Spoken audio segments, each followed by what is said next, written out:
Arvia zangai Christus sunga kung e tu zu utena te tuni Catholic Paul pina wahun tina mutsang tonu ni tuni na ongkipan sakhi Catholic Paul pita na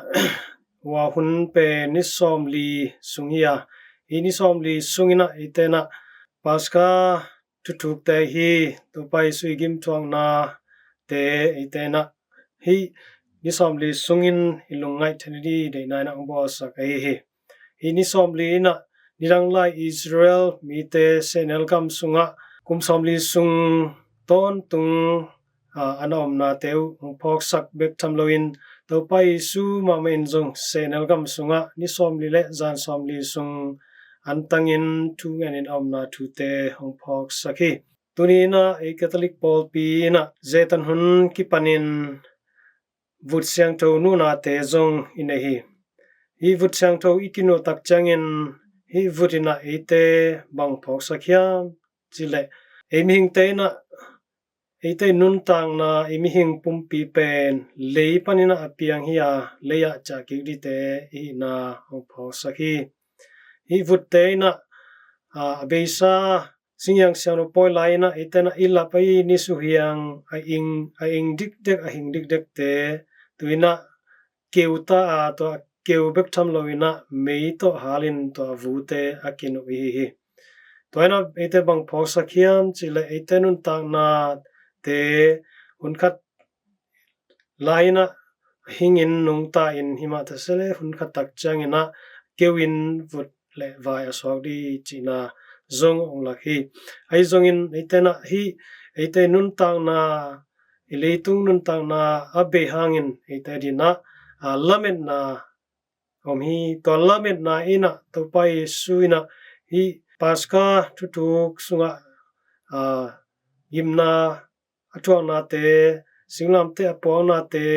asi na te to ite imo na khel na khe te ong tat hiat sakin ni thum ni tak changina si na panin atho ki na tu atho ki na lamet na eina ite Christian nun ta na i Christian nun ta na te ong pi jing sakai na phok sakhi taman utena te tua zetan hun sung ina Paul pi na jakjakin hi ding tunam thum ong pia hi amasa penina pi pray chi na itena won sungin tungen na ihan cham padyak di Paul pi na ong de hi ite tungen na ina ide na te angen bekloin pasien to ki hoin pasien to ki naya pasien i de na banghiam chi itena hi ichungen na tungto ni na izon theding Paul pi na ong de hi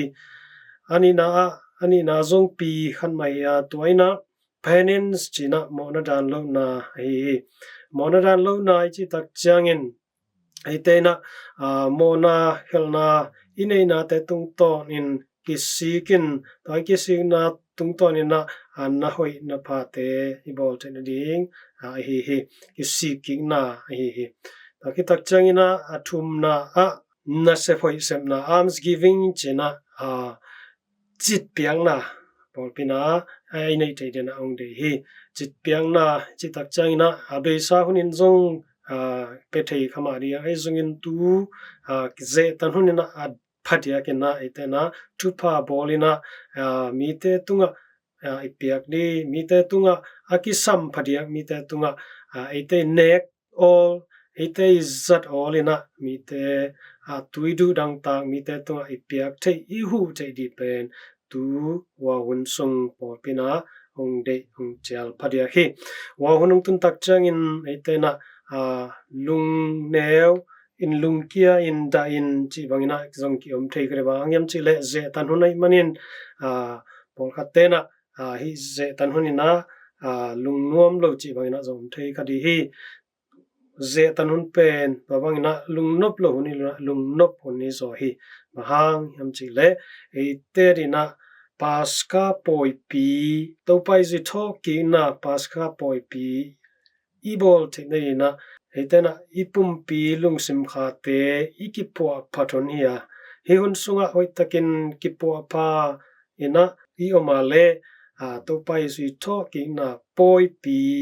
lim chitakin muak the lim chitakin bol thena ama tho ki na sung ma ki hal thei te hi tamne siano polina tu hun pen pasianina ama I ong san hun ichungen na te ong san hun hi acceptable time chi tamanina eta chungen na pen ong san phat dia hun toy manina lung neu hun da hun hilo zoina lungdam hun lungdam takina pasian kia izot di hun abesai mo ikhol na te kisikikin thupa bol na to pasian kia azuan zomi te hiding tuni ina vutsiano poini le wa hun ki pan ni na athakina tha ikepenom hi tamanina vutsiano kini tak changin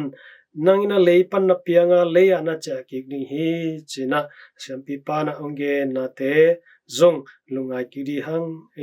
nun ta na ina mi hing pumpi na sethei amuat thei hi leya akicha ke di hi zongin pasianung pianun tang na ina chi monen si thei ngei lo pasianina tuanun tang na apai swagdin sina panina sianna panina ong hot khiat amai sina amai sisan to ete hot khiat ai na te pokki kina ama kyang zon ni nun tak ton ton ang pe thei to pa tunina etena zuanina ama kyang bel chan ni china tha ikipia hi vek pi tunga to pan thakin chupang pia in pi ching